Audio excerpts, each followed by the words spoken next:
Hello class 11th, how are you. उम्मीद करता हूँ बेटा आप लोग सब अच्छे होंगे। आज की क्लास में हम डिस्कस करेंगे सेंट्रीपिटल फोर्स और सेंट्रीफ्यूगल फोर्स को। ठीक है, सेंट्रीपिटल फोर्स को मैं पहले भी डिस्कस कर चुका हूँ, तो आप प्लेलिस्ट में जाइए और एक वीडियो में हमने सेंट्रीपिटल फोर्स के बारे में बात की है। ठीक है, तो उसे आप देखिए, लेकिन फिर भी आपको समझाने के लिए एक क्विक रिविजन मैं दे देता हूँ। हम डिस्कस किसको कर रहे हैं? सेंट्रीपिटल फोर्स को। ध्यान से देखो, आपने एक क्या लिया, धागा लिया, उससे बॉल को अटैच किया और उसको इस तरीके से आपने घुमाया। ठीक है, सर्कुलर पाथ में, सच डैट इसकी जो स्पीड है वो कांस्टेंट है। लेट यहाँ पर 2 मीटर पर सेकंड है और जब बॉल यहाँ पर होगी तो उसकी स्पीड कितनी होगी? 2 मीटर पर सेकंड। ठीक है, ये पोजीशन होगी धागे की। क्लियर है कि नहीं बात? अब आप कहेंगे कि सर स्पीड क्या है? कांस्टेंट है। स्पीड कांस्टेंट है, कोई तकलीफ वाली बात नहीं है, परंतु डायरेक्शन तो कांस्टेंट नहीं है। डायरेक्शन तो लगातार चेंज हो रही है। यहाँ पर डायरेक्शन ये होगी और यहाँ पर डायरेक्शन ये होगी। डायरेक्शन हमेशा क्या होती है बॉडी की मूवमेंट की? Tangent to this particular surface. तो डायरेक्शन चेंज हो रही है। और वेलोसिटी आपको पता है क्या होता है? Magnitude plus direction. अगर डायरेक्शन चेंज हो रही है तो वेलोसिटी भी क्या हो रही है? चेंज हो रही है। C फॉर चेंज, यस और नो? ये ठीक है, चेंज हो रही है। और वेलोसिटी अगर चेंज हो रही है तो एक्सेलरेशन क्या करेगा? एग्जिस्ट करेगा। और इसी एक्सेलरेशन को हमें पढ़ना है, इसी को क्या बोलेंगे? Centripetal acceleration. ठीक है नहीं बात आपको? और फिर बाद में बात करेंगे सेंट्रीपिटल फोर्स की। ठीक है, कि भाई कांस्टेंट स्पीड के रहते हुए भी सर्कुलर पाथ में एक एक्सेलरेशन एग्जिस्ट करता है और उसी को क्या बोलते हैं? Centripetal acceleration. ठीक है, चलिए देखते हैं कैसे आया। मान लो ये मेरी इनिशियल वेलोसिटी है और ये मेरी क्या है? Final velocity. अगर आपको एक्सेलरेशन चाहिए तो एक्सेलरेशन तो क्या होता है? Change in velocity by time. मतलब आपको अल्टीमेटली क्या निकालना पड़ेगा? v final minus v initial by time. क्या मैं इस चीज़ को ऐसे लिख सकता हूँ बेटा? v final plus minus v initial. हाँ कि ना? चलिए अभी मेरे को क्या करना है? v फाइनल में ऐड करना है माइनस ऑफ v इनिशियल, मतलब इसकी opposite direction. This is what? Minus v1। और अगर आप इन दोनों वेक्टर को ऐड करते हो तो आपको क्या मिल जाएगा? Delta v। देखो दो वेक्टर मिल गए, इसको एक पैरेललोग्राम बनाओ और उसका रिजल्टेंट आपको क्या देगा? डेल्टा v देगा। और आप नोटिस करेंगे जब आप प्रॉपर स्केलिंग के साथ बनाएंगे, डेल्टा v की डायरेक्शन टूवर्ड्स दी क्या आएगी? सेंटर आएगी। ठीक है कि नहीं बात आपको? और जो डायरेक्शन डेल्टा v की होती है वही डायरेक्शन किसकी होती है? एक्सेलरेशन की। मतलब एक एक्सेलरेशन एग्जिस्ट कर रहा है जिसकी डायरेक्शन क्या है? टूवर्ड्स दी सेंटर है। और लास्ट वीडियो में, मतलब प्रीवियस वीडियो में जो सेंट्रीपिटल एक्सेलरेशन की वीडियो थी, वहाँ पर मैंने बताया था इस एक्सेलरेशन का मैग्नीट्यूड कितना होता है? v²/r। उस पर्टिकुलर पॉइंट पर जितनी वेलोसिटी है उसका square divided by the radius of the circle. Clear है बात आपको? तो भाई जहाँ पर एक्सेलरेशन है, मतलब इस बॉडी के ऊपर मैं कहूँ कि एक एक्सेलरेशन लग रहा है टुवर्ड्स द सेंटर, तो एक फोर्स लग रहा है अल्टीमेटली, क्योंकि जहाँ पर एक्सेलरेशन होगा वहाँ फोर्स आएगा। तो this is called centripetal force and this is nothing but mass into acceleration. और कौन सा एक्सेलरेशन लेंगे? सेंट्रीपिटल एक्सेलरेशन लेंगे। तो ये कितना आ गया बेटा? mv²/r। एक फोर्स लग रहा है सेंटर की तरफ। क्लियर है? अब इसी बात को दूसरे तरीके से, दूसरे नज़रिए से समझने की कोशिश करें आप। देखो भाई,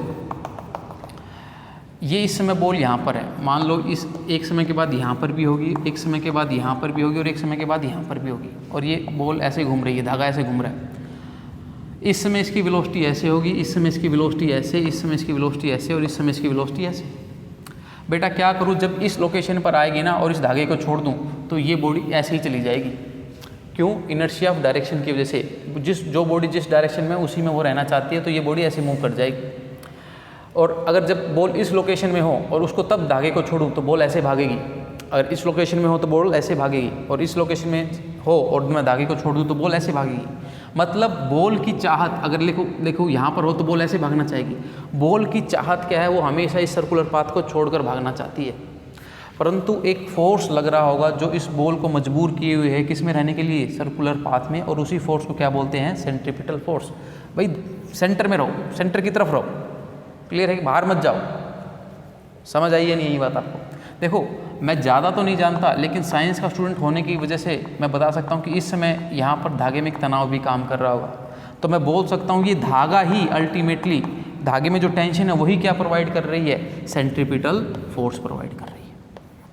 दोबारा सुनो ध्यान से बात, अगर मैं बाहर खड़ा होकर यहाँ से देखूँ ना तो मैं कहूँगा देखो कि धागे में सिर्फ और सिर्फ टेंशन है, और धागा ही जो धागे में जो टेंशन है वही इसको क्या कर रही है, मजबूर कर रही है कि इसको किस में रहना है, सर्कल में रहना है। तो अल्टीमेटली ये जो टेंशन फोर्स है वही क्या प्रोवाइड करवा रही है, सेंट्रीपिटल फोर्स प्रोवाइड करवा रही है। क्लियर है यहाँ तक बात। अब इसी चीज़ को दूसरे नज़रिए से देखा जा सकता है, देखो, और उसी नज़रिए को बोलते हैं सेंट्रीफ्यूगल फोर्स। सेंट्रीपिटल फोर्स और सेंट्रीफ्यूगल फोर्स कुछ भी अलग नहीं है, सेम चीज़ें हैं, दोनों का सेम फॉर्मूला है, लेकिन नज़रिया अलग है। अभी तो आप बाहर खड़े थे, अगर आप अभी अंदर खड़े हो जाओ इस बॉल के अंदर, ठीक है, तो आप जब ये बॉल घूमेगी तो आपको लगेगा कि कोई आपको बाहर की तरफ फेंकना चाहता है, that is called centrifugal force.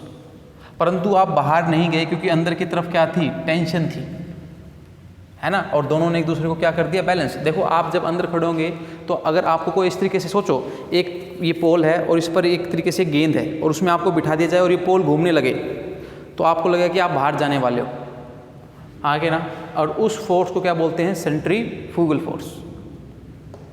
परंतु आप एक्चुअली में बाहर नहीं गए क्योंकि जो गेंद थी उस धागे के साथ कनेक्ट थी, है ना, और धागे में क्या था, टेंशन थी।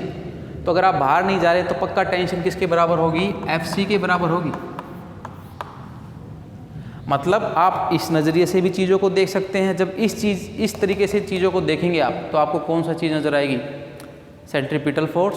और जब आप अंदर बैठकर चीज़ों को देखेंगे तो आपको क्या नज़र आएगा, सेंट्रीफ्यूगल फोर्स। मैं दोबारा रिपीट कर रहा हूँ, इस चीज़ को समझिए आप, इसमें कन्फ्यूज होने की जरूरत नहीं है, बच्चे कन्फ्यूज हो जाते हैं। 1 मिनट लूँगा मैं, दोबारा रिपीट करूँगा और कल इसके ऊपर अच्छी तरीके से बात करेंगे। देखिए सेंट्रीपिटल फोर्स और सेंट्रीफ्यूगल फोर्स को दोबारा बता रहा हूँ। जब आप बाहर खड़े होकर देखेंगे, देखो आप रेस्ट पर हो तो कौन से फ्रेम से देख रहे हो आप, इनर्शियल फ्रेम ऑफ रेफरेंस से देख रहे हो, इनर्शियल फ्रेम ऑफ रेफरेंस से देख रहे हो। तो आप कहोगे कि सर इसमें तो सिर्फ और सिर्फ टेंशन लग रही है, तो टेंशन ही क्या प्रोवाइड कर रही होगी, mv²/r। देखो भाई साइंटिस्ट लोग बोल रहे हैं कि एक सेंटर की तरफ फोर्स लगता है जिसे क्या बोलते हैं, सेंट्रीपिटल फोर्स, और आप सिर्फ देख पा रहे हो। मान लो आपको सेंट्रीपिटल फोर्स नहीं पता, लेकिन एज ए साइंस स्टूडेंट आप बोल सकते हो कि टेंशन ही क्या प्रोवाइड करवा रही होगी, सेंट्रीपिटल फोर्स, क्योंकि जो तनाव है वही सेंटर की तरफ है और वही क्या प्रोवाइड करवा रहा होगा, सेंट्रीपिटल फोर्स। और तनाव ही बोल रहा है बॉल को कि आपको किस में रहना है, सर्कल में रहना है। लेकिन अगर आप non inertial frame of reference में चले जाएं, मतलब अब इस गेंद के अंदर ही बैठ जाएं, तो अब देखो आपको तो टेंशन, देखो यहाँ से तो आपको दिख रहा था कि टेंशन लग रही है, अब ये आपको यहाँ से महसूस होगा कि कोई आपको बाहर फेंकना चाहता है, और उसी फोर्स को क्या बोला है, सेंट्रीफ्यूगल फोर्स बोला है। क्लियर है बात आपको। लेकिन एक्चुअली में आप बाहर गए नहीं, क्योंकि आपके ऊपर क्या लग रही थी, पीछे की तरफ टेंशन। तो टेंशन किसके बराबर है, एफसी, क्योंकि आप किस में हो, रेस्ट में हो, आप मूव नहीं कर रहे। क्योंकि आप देखो जब गाड़ी के अंदर आप बैठ गए तो आपको लगेगा कि मैं रेस्ट में हूँ, तो ultimately tension must be equal to FC, and this is called what, centrifugal force. और ध्यान से देखो वहाँ से टेंशन किसके बराबर है, mv²/r के, तो एफसी भी किसके बराबर है, mv²/r के। सिर्फ अंतर इतना है, सेंट्रीपिटल फोर्स आपको दिखता है जब आप इनर्शियल फ्रेम ऑफ रेफरेंस से खड़े होते हो, और सेंट्रीफ्यूगल फोर्स आपको दिखता है जब आप किसमें खड़े हो, non inertial frame of reference में। क्लियर है। इसकी डायरेक्शन टूवर्ड्स द सेंटर होती है और इसकी direction away from the centre होती है, और दोनों का मैग्नीट्यूड कितना होता है, mv²/r। इसको आपको आज समझना है, छोटा सा टॉपिक बनाया है मैंने, इसको सिर्फ आप समझिए। कल इसको एक बार फिर से रिवाइज कराऊंगा और फिर आगे मूव करेंगे, ठीक है। तो thank you, have a nice day.